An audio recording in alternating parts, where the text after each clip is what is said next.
பார்த்தீங்கன்னா நம்ம என்ன பண்ண போகிறோம், சிலிண்டர் புக் பண்ணுறதுக்காக உள்ளே வர்றோம். எனக்கு பார்த்தீங்கன்னா முதல்ல ரீஃபில் பண்ணுறது இந்த மாதம் ஏப்ரல் 16ன்னு காண்பிச்சிட்டு இருந்தது. இப்போ பார்த்தீங்கன்னா மே 6ஆம் தேதி அடுத்த மாதம்னு மாற்றி விட்ருக்காங்க. இதில் என்ன பண்ணிக்கிட்டு இருக்காங்கன்னு தெரியல. 45 நாளைக்கு ஒருக்கா சிலிண்டர் தரணும்னா நல்லா கணக்கு பார்த்துங்க. எனக்கு டெலிவரி பண்ணது மார்ச்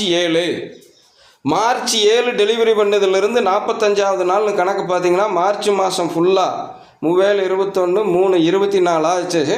சரிங்களா? அதுக்கப்புறம் இந்த ஏப்ரலில் நீங்கள் கணக்கு போடுங்க.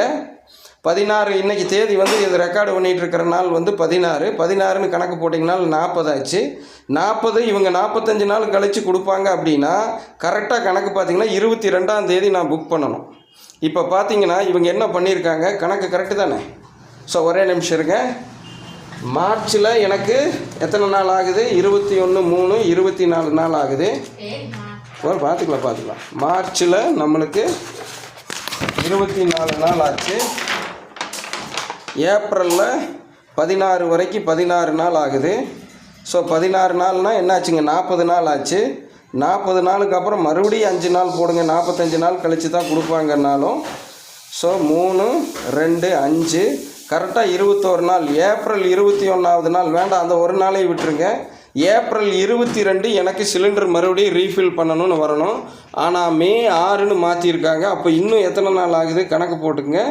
3 3 6 2 8 8 6 14 நாள். மறுபடியும் 14 நாள். அதான் இந்த 7ஆம் தேதி மார்ச் டெலிவரி பண்ணதை இவங்க இஷ்டத்துக்கு 21ஆம் தேதின்னு போட்டிருக்காங்க. ரீஃபில்னு 21ஆம் தேதி போட்டிருக்காங்க. இப்போ இதில் காட்டுது பார்த்தீங்களா, last refill was delivery on 21. 21ஆம் தேதி அவன் டெலிவரி பண்ணவே இல்லை.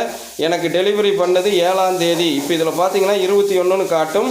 எனக்கு டெலிவரி பண்ணது 7ஆம் தேதி. நல்லா மைண்டில் ஞாபகம் வச்சுக்கோங்க. ஸோ இதை நம்ம ஏற்கனவே 2 சான்ஸ் கொடுத்தாச்சு. இது 3ஆவது முறை.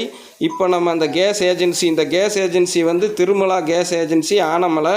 இந்த கேஸு வழங்குறவங்க ஹெச்பி. ஏற்கனவே 2 தாட்டி அவங்கள கூப்பிட்டு தெளிவாக விளக்கம் கேட்டாச்சு.